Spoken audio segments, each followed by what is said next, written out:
Namaste students. Last time we studied the properties of lasers. Today in this lecture again we shall continue. We studied what is spatial coherence and the property of directionality. Today we shall study spectral purity of lasers. You know that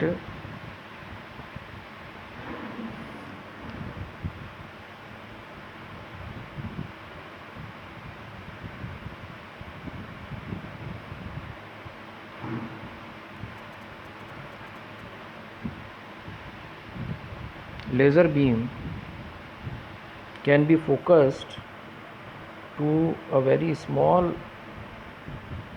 point. That is due to its two properties. One is the spatial coherence and second is the small spectral width. Roughly you can say it has of the order of 10 to the power minus 6 angstroms. Now this property is useful in many applications such as in spectroscopy, in medical science. There is for example, we consider a sodium lamp. It has a spectral width of only 0.1 angstrom. The reason is that the stimulated emission process is coupled with optical resonator plus amplifying medium in the laser technique or the laser technology. The atoms, they can oscillate, rather the photons, they can oscillate in number of frequencies simultaneously. For this we use the Fabry-Perot filters which allow them to oscillate only in the one frequency or around one frequency, and we say that nu zero is the single frequency about which it oscillates. So there is a monochromaticity or a quasi monochromaticity. Small vibrations, the frequency change is due to two reasons. One is the temperature fluctuations and second is the vibration of mirrors of the cavity. So perfect single frequency is not there, or perfect monochromaticity is not there, and a quasi monochromatic nature is there. Second thing is the stabilization. A laser coupled to another stable cavity, emission gets logged to this special stable cavity. This is the technique. We have learnt about the stability of a laser using Gaussian beam in our earlier lecture. Better monochromaticity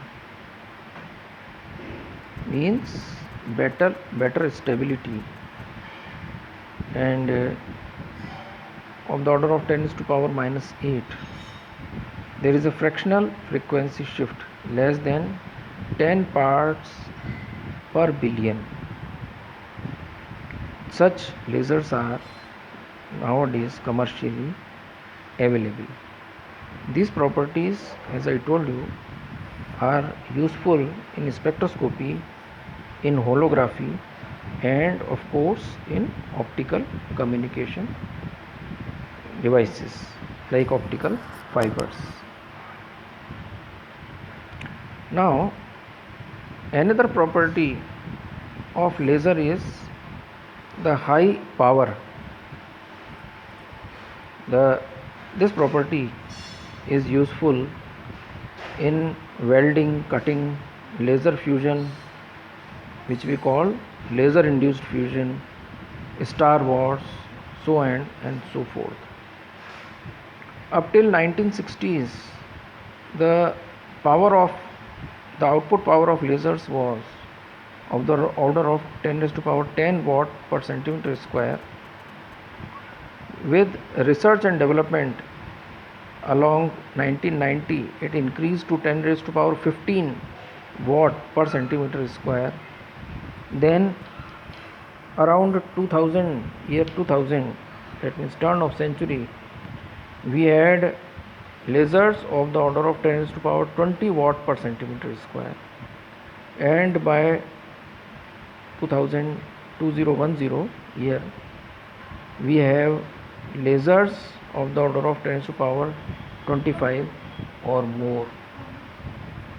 The reason is that they can be focused to very small areas. Now, this property is achieved by the techniques of Q switching and mode locking. At 10 raised to power 21 watt per centimeter square, relativistic effects come into effect because electrons get accelerated with velocities of the order of the velocity of light.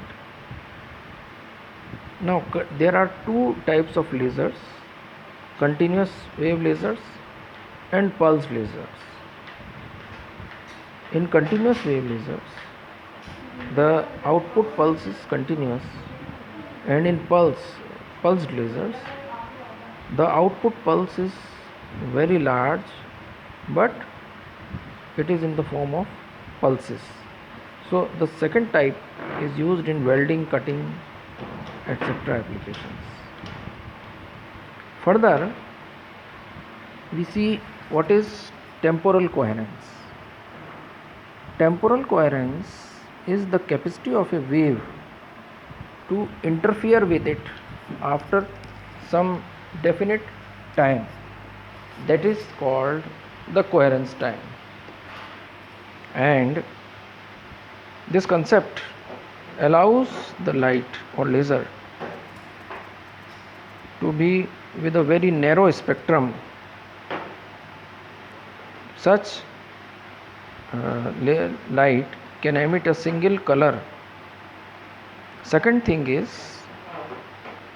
there are also lasers which have temporal coherence, but that is along over a broad spectrum, and the duration is femtoseconds. That means ultra short pulses. A polarized wave at a single frequency nu can be phase correlated over a relatively great distance. That means coherence length. To explain it and to understand it, we consider Michelson interferometer. You see here, S is the extended source, G is the beam splitter, M1 and M2 are two mirrors, and light from the broad source is incident on the plate G, and it is divided into two parts. One goes horizontally and one is reflected from after vertical propagation from M1. So the part difference when both the rays return to G are respectively GM1G and GM2G. Then they interfere here and produce fringes which are visible in the IE. While GM1 is equals to GM2, waves take same time. While M1 moves away, the contrast decreases. So the part difference is delta. It is of the order of few millimeters, and we obtain the interference fringes. Now tau c is the average duration of wave trains. Infinitely long monochromatic waves which are sinusoidal for infinite duration, they are called monochromatic waves. The condition for good fringes are that the part difference must be much less than the coherence time, and if the part difference is much greater than the coherence time, we have no fringes. That means the fringes disappear. So there must be a definite phase relationship. Now, to continue the phase relationship, we again understand the coherence time. This is essentially a superposition of harmonic waves having frequencies in the range nu 0 minus delta nu by 2 and nu 0 plus delta nu by 2. So I can approximate delta nu, this bandwidth, 1 over 2 pi tau c, and solving it, I can see that this coherence time is proportional to 1 over delta nu. It shows that if the pulse peak is very narrow pulse, the coherence time is more, and if it is a broad pulse, the coherence time is low. For example, for an ordinary source, we are considering the coherence time as 100 picoseconds. This bandwidth must be 10 to the power 10 hertz. For a wavelength of 600 nanometers, I get nu is equals to 5 into 10 to the power 14 per second, and nu is 5 into 10 to the power 14 hertz. On the other hand, if I divide delta nu by nu, I get 0.00002. For ordinary light sources, this is very small.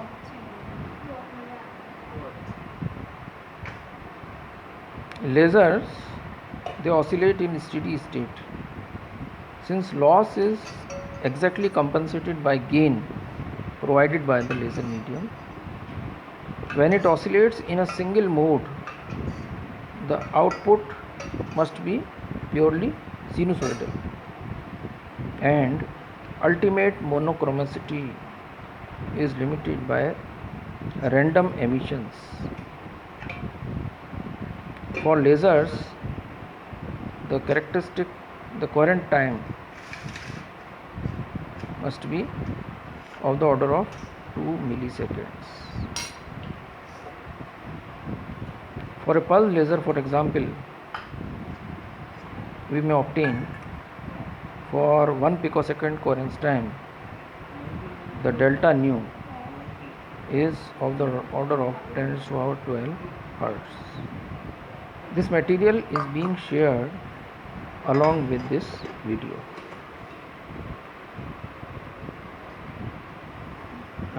इसको बंद कैसे करना है?